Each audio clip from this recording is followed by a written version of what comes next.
balita na ika'y mawiwili. Mga nagbabagang kamao, mga So mga par, matapos nga po brutal na sinabi ng current super middleweight undisputed champion Canelo Alvarez sa naging press ko nito sa laban niya kay Jaime Munguia kahapon na kung may gusto daw na promoter nang willing magbayad sa kanya ng 150 hanggang 200 million US dollars para lamang labanan si David Benavides. Ura mismo kahit kinabukasan daw mga idol, makipagbakbakan nito kay Benavides o kilan daw kay Canelo. Nangihingi daw si Canelo ng ganito kalaking halaga mga idol dahil wala naman daw siya mapapala o kayang i-offer sa kanya si Benavides para bigyan niya ito ng isang laban kung saan maraming mga boxing fans at experts ang nagbigay ng reaksyon dito mga idol. At klaro daw na isang daking o palusot lamang ito ni Canelo para umiwas na naman kay David Boy sa bakbakan. Subalit mukhang pati si Benavides mga idol hindi na nakatiis, sumagot na rin sa mga kondisyon ni Canelo. Aniya akala niya daw mga idol wala daw mapapala si Canelo na labanan siya. So bakit daw siya nangingi ng 150 million US dollars na guaranteed purse money kung wala daw kayang i-offer si Benavides sa laban? Simple lamang ang mga sagot ni Benavides dito mga idol pero may laman naman. Parang pinagmukhang chicken nito si Canelo na talagang gumagawa lang ng dahilan para pasimpleng umiwas kay Benavides sa bakbakan. Dagdag pa ng Mexican monster mga idol. Sana daw sakali makuha ni Canelo ang 150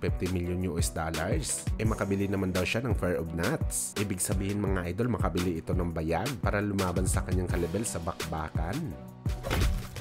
Sa kabilang banda naman mga idol, Marco Antonio Barrera, brutal na sinabi na kung papipiliin man daw siya mga idol sa number 1 at number 2 sa pagiging GOAT ng boxing sa pagitan ni Muhammad Ali at Manny Pacquiao. Hindi daw magdadalawang isip si Barrera mga idol na ibigay kay Pacman ang number 1 na pwesto at number 2 lamang si Muhammad Ali. Hindi naman daw sa hindi nito nirerespeto ang nagawa ni Ali sa industriya ng boxing sports. Pero para lamang kay Barrera mga idol, si Boss Manny daw ang kanyang number 1. Imagine naman daw kasi mga idol, si Pacquiao lamang ang nag-iisang boxer na gumawa ng record na kahit kailan hindi makukuha ng isang boksingero. Ito nga mga idol ang pagiging 8th Division World Champion ni Pacman. Hindi pa kasama dito ang 4-decade champion ng Pinoy legend. Well, may point naman mga idol si Barrera sa kanyang mga sinabi dahil marami naman talaga record na kakaiba sa boxing. Merong nagre-retero na undefeated o di kaya lahat ng laban knockout at ilang beses naging undisputed sa bakbakan. Pero lahat ng to mga idol kayang gawin at kaya i-break o may nakabreak na sa ganitong record. Pero ang pagiging 8th Division World Champion ni Manny Pacquiao, kahit ilang siglo man siguro ang makalipas sa boxing sports, malabo talaga mabreak ng isang fighter. Habang lumilipas kasi ang panahon mga idol, nahihirapan ang mga boxer na mag-manage ng kanilang timbang. Mahaba na ang pagiging 4 Division o 5 Division Champion